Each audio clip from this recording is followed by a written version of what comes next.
It's been a little more than 2 weeks since I started going to Volcano High, and my plans to let low and get by unnoticed have crashed and burned horribly.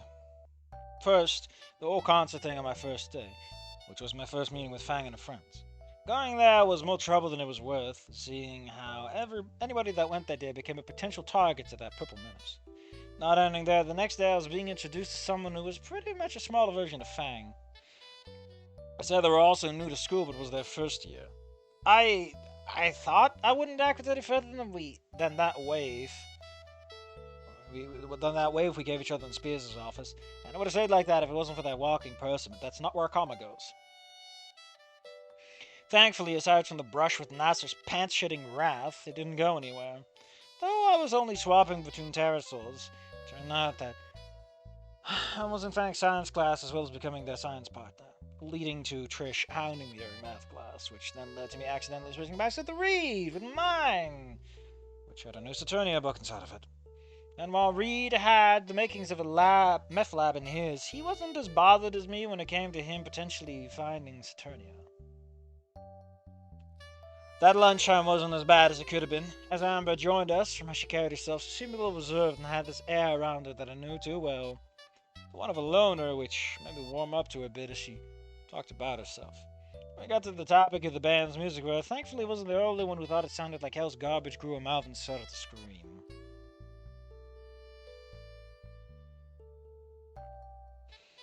Funny thing is, solo leveling has a decent amount of balance of character power and challenges until some gets to that shadow shut down night girl.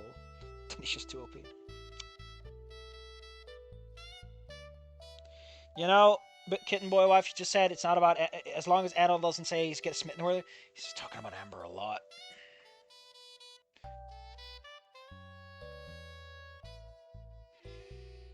Then those fuckers suddenly left me to deal with Naoma on my own. Thanks, guys.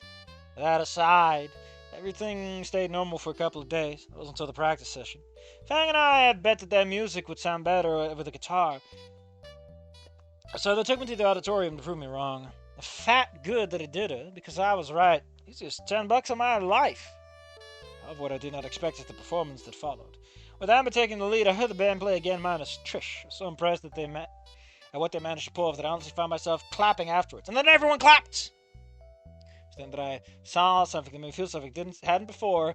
Amber smiled. Jesus Christ, just kiss already! I don't know how to put it to words, but I felt strangely warm. Seeing us surrounded by an overjoyed Fang and Rita only amplified it. It was as if as long as she was happy, I was happy. Again, oh my god, how does this make sense? I'm so fucked up. It made me grow awfully fond of her, despite barely having had a chance to see her. Days passed over and the feeling soon went away, which sucked slightly, leading me back to my usual attitude. I think that was the only time I'd experienced that. I've been proven wrong as Amber managed to squeeze into Mrs. Dingo's music class. Ugh. Is it me, or is that family just prone to hanging out around me? Jesus. Isn't it kind of weird that, like, his dad sense only kicks in when Amber's happy? It's kind of fucked up. Still, though, thanks to Amber and Fang, I managed to finish that day's assignment in time, even as they ganged up on me. I came crumbling down as Fang started to pry about why I changed schools. My anxiety got the better of me, and my brain reached conclusions without even to back it up. And that led me to peeking through Fang's phone. Oh, he did. He did it. As they took Amber to the restroom. After she looked like she was going to hurl. But after I was done, I could only feel a pit in my stomach. Regret. Just invaded someone's privacy thanks to my paranoia. Just not a secret to the I mean, the point is it's hypocrisy. It's ironic. The only good thing that happened afterwards was seeing Amber play the piano. It was another great display, and the warm feeling returned again. I only love my daughter when she's good. If my daughter fucks up, I will strangle her to death and drown her in the river.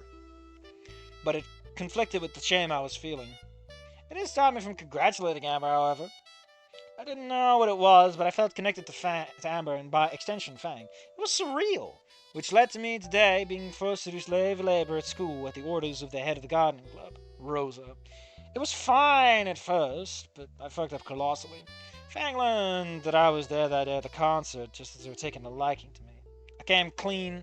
I confessed that I was there and that I was sorry. Deep down, I didn't want Fang to stray away from me because I knew that Amber would follow.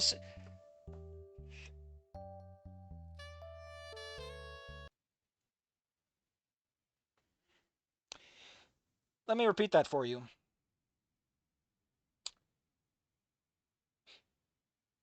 He he did it because he was worried that Amber would follow suit. This man is kind of implying that his marriage with Fang is only because of Amber. Like, his future marriage with Lucy is a poisoned one. And oh my god, could you not write like a fucking idiot? Jesus fucking Christ. Shouldn't Anon have some sympathy for Amber? You know, like they're both losers, so like oh my god, it's like you're this close to not making it sound like Amber wants to fuck, like Anon wants to fuck Amber, right? You're this close to writing it like that. You're this close to making him sound like a fun dad or a cool dad or a nice guy. But you manage to pick every answer that makes him look like a creep, a weirdo, or a horrible dad. I'll never look at him with disgust and disappointment. Part of me thought that would be fine. I got to be alone as I originally wanted, but another didn't want them to leave me alone. The two were at odds with one another, making me feel lost and hopeless. But as it was looking like it was all over, Fang came over to forgive me. Relief washed over my body, till it made me fall to my knees thanks to the painstaking, grueling labor of gardening. Fang even saved the extra time Rosa dealt me for ruining her flowers. Even as my body ached all over, the satisfaction of having made up to Fang as well as admiring my hard work make it worth it. Satisfied, I got home and rested for good for the first time in a while. So, like, I'm okay with this chapter existing because, like, making sure that we know what the timeline is doing is fine. But like, what the fuck, man? Whatever that fate thing is, I hope it will cease Anon from having feelings for the wrong tarot, although I thought it might kind of happen. I appreciate H3 Erman is kind of agreeing that it does kind of sound like Anon wants to fuck his daughter. Or is a terrible dad. Now I'm just going to need a new freshman protector. 300-volt kettle prod. Man, Amber is so cool, and she spoke to me at least 3 times. So I could definitely see me spending the rest of my life with her. Left Anon alone to deal with Naomi. No more route on. Oh my god, I'm sick and tired of this fucking shit, man.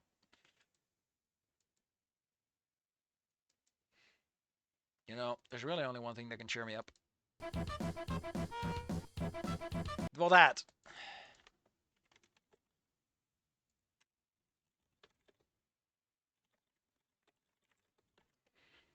Man, can I find that cute little? No.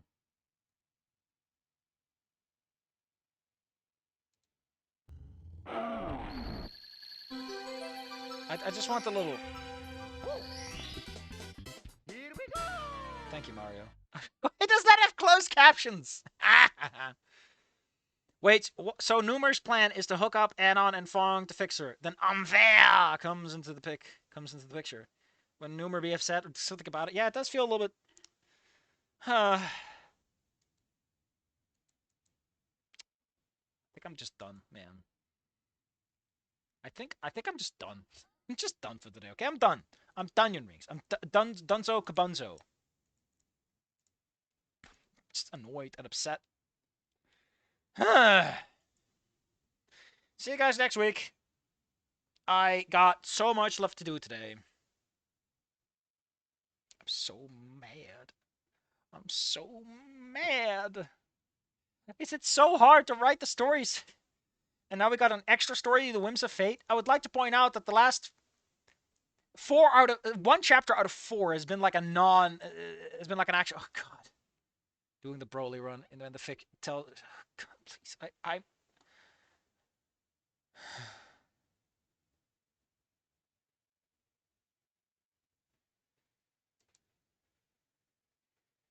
gonna go to bed.